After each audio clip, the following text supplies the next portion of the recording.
Hey everybody, it's Jeremiah here, and since I had nothing to do for the past 2 to almost 3 weeks, I've decided that I'm going to be reviewing Crash Bandicoot 5 TWINSANITY, which is for the PlayStation 2 and the Xbox, released in 2004. But I'm going to be reviewing the PlayStation 2 version since I'm not really a Microsoft fan in terms of consoles. Now, also keep in mind that this review will all be in my perspective, how I personally felt while playing the game. So if you have a problem with that, please get slapped with a crusty ass dick. Anyways, disregarding that, let's get this review started. You see, back in 2004, I was at my grandmother's house and my cousin usually stayed there most of the time. She had that one fat ass PlayStation 2 along with a copy of Crash TWINSANITY. I played it and I loved it. Unfortunately, I never got to complete the game due to the fact that I wasn't staying over there. The one stage that I really couldn't get past was Catastrophe, believe it or not. Eventually, 9 years later, I decided to get back into the unofficial PlayStation mascot after hearing about him possibly making an appearance into PlayStation All-Stars Battle Royale. So I decided to buy Crash TWINSANITY again, and once I popped that bad boy into my PlayStation 2, it was just nostalgia running through my veins. This game offers a ton of nostalgia value, which is something that I love about Crash TWINSANITY. It's a pretty memorable Crash game that's not made by Naughty Dog, and I will give it props for that. But that was just my backstory as to how I knew about TWINSANITY. Now let's get to business.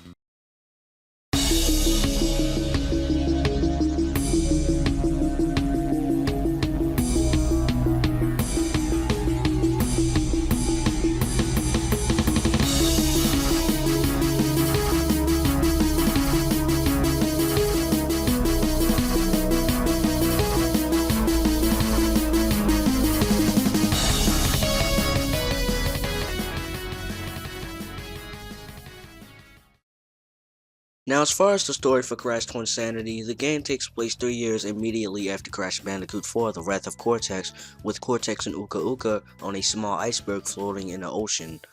Mysteriously enough, Cortex somehow escapes from it, catches Coco in the forest while she's chasing a harmless butterfly cheerfully, and then zaps her and then takes her clothes. I hope I'm not the only one that finds that really fucking weird. But anyways, Crash is minding his own business, digging through the sand or ground, and then finding one of his Converses. Then Coco tells Crash that something weird is going on in the bay and that he should come see. So the game finally starts up and we are introduced to something new for Crash Bandicoot. Don't you see it? We can go anywhere we want. We have more space. We're not confined up into a linear level. Now, this was something that really caught me in surprise and caught my attention. Seeing as how I grew up with the Game Boy Advance titles, I was expecting the gameplay to be linear, but instead we have an open world experience. However, this game only has certain aspects of free roaming. Okay, now remember that one level I mentioned earlier, Cavern Catastrophe? Yeah, if I'm at that level and if I want to go back to Insanity Island, I need to start a new game just to go back to that level.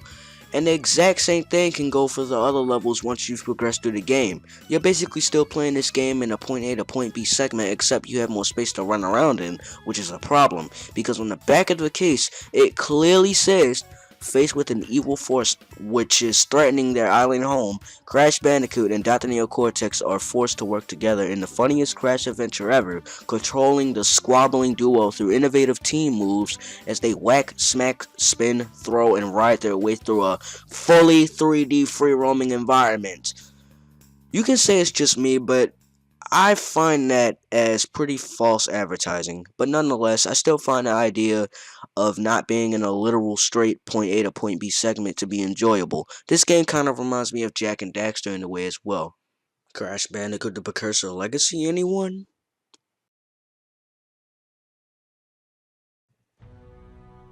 After chasing Coco into a dead end in a circular arena, Coco reveals herself to be Dr. Cortex. I'm not surprised.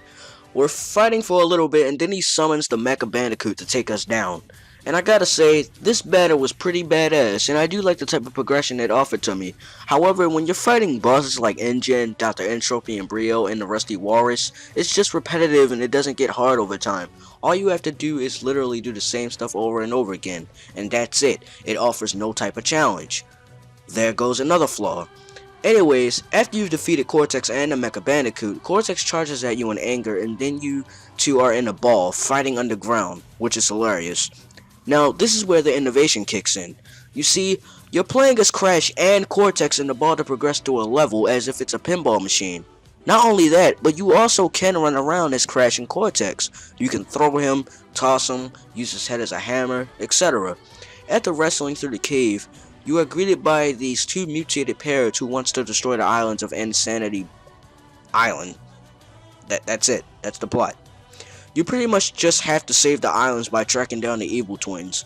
These two parrots' names are Victor and Maurice. I won't give you the complete backstory to these parrots as I encourage you to find out for yourself, but you will be interested. I will say one more thing though. Cortex is practically the innovation of this game.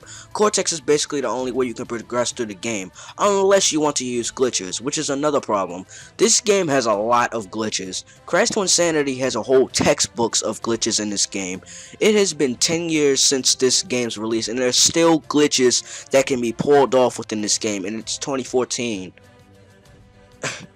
Not much to say there. Oh, and you can also collect gems, which can unlock FMVs, concept arts, and other shit that's cool and all, but I didn't find that really interesting, sadly. Now, in terms of controls, Crash controls pretty satisfying enough.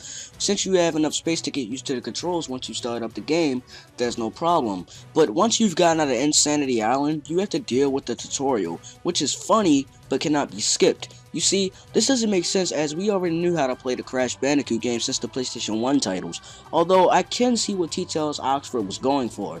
This was going to be one of those games that was big for a series, one of those games that could occupy people until they played the series' predecessors, which is understandable, but the fact that I already know how to play the game, the tutorial is pointless, but that does not ruin the game for me at all in any particular way. Crash actually has a new move which I found pretty cool. If you run while pressing circle, then the X button, he'll do this slide leap of faith, which I found pretty badass. And just like the predecessors, Crash's moves are pretty much the same. Press square to spin, X, then square to do the belly flop, and holding circle, then moving a left analog stick to crawl. Now for the right analog stick, the camera actually moves on its own. You, the player, has complete control over the camera, but it won't do much sadly unless you just want to view the hub worlds that you're in. Cortex controls like ass. Well, I mean, of course, it would make sense since he's an asshole, right? And since he also has a huge head that weighs more than his lower body, right? Yeah, I think it's understandable. No, Nina controls a little bit, almost like Cortex, but she feels 5 times better compared to Cortex in my opinion. All you're pretty much doing with Cortex is mashing the square button, and for Nina, all you're doing is using her hook arm to grab hooks on buildings and her spin attack. Wait, what? When did she learn the spin attack? You know what? It doesn't matter because that's not the only inconsistency. Where did Farmer Ernest come from? Where did Nina learn her spinning attack from where she clearly didn't meet Crash Bandicoot in the series to begin with, not including Crash Purple? And how the hell did Cortex get out of the iceberg after being frozen in there for 3 years? Weird, right? Either way, those segments where Cortex and Nina are playable characters aren't bad at all, but to me I just feel like getting them over with so I can just play as Crash Bandicoot again. This game actually serves no replay value, which is a bummer for me because I actually love Crash Twinsanity. It is one of the most memorable Crash Bandicoot titles I've ever played. It is still good to start up a new game to replay the whole game again, but it gets boring after some time. But it's a good thing that this game actually does serve different types of variety as well, which is good, but this game is far from bad, very far. Oh, and there was something I almost forgot to mention. The soundtrack. Now, if you noticed already, every song within this game is composed by a group known as Spiral Mouth, meaning that every song in this game is made by voices. Incredible, right? Yes, indeed it is. However, I'm not a huge fan of the music in this game, as there are only some songs that I enjoy in this game, such as Crash Bandicoot's Classroom Chaos theme, the main theme, Mecha Bandicoot's theme, Rock Slide Rumble, Rusty Walrus's theme, and the Evil Twins' theme. That's it. But I will admit that the music is very creative, and for a 2004 title, I'm surprised that an idea like this actually existed. It's really cool, but personally, I wouldn't consider this as the best soundtrack in the series. I mean, hell, if there was to be a new Crash Bandicoot title and it had Spiral Mouth doing the soundtrack, I wouldn't mind. However, I do wish that they'd improve, but hey, that's just me. Many people also consider Crash Twinsanity as the last best Crash game in the series, but I disagree. The last good Crash game I would consider would be Crash of the Titans.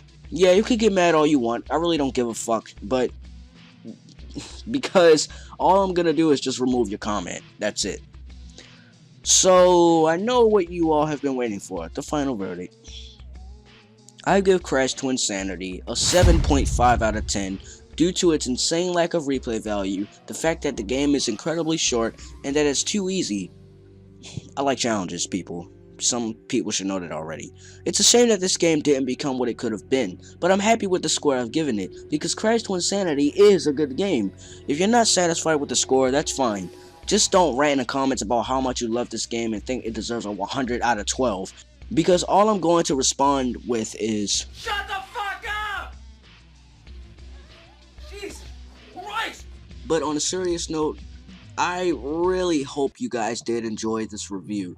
Now, I know I said I was going to review Sly 3 Honor Among Thieves and Crash Bash, but honestly, I don't want to do reviews to the point where as though I gotta review a whole series, because that gets boring and annoying sometimes. Plus, I wasn't satisfied with what I did in my previous Crash reviews. You might see me reviewing the PS1 titles again, but not now. I want to keep things a little simple. I'm only going to do reviews of games that I personally want to review. I hope you guys really understand, and once again, I hope you guys enjoyed this review. Stay tuned for when I review some other game or whenever I cover other topics regarding rumors and updates. This has been Jeremiah, and I'll catch you guys later.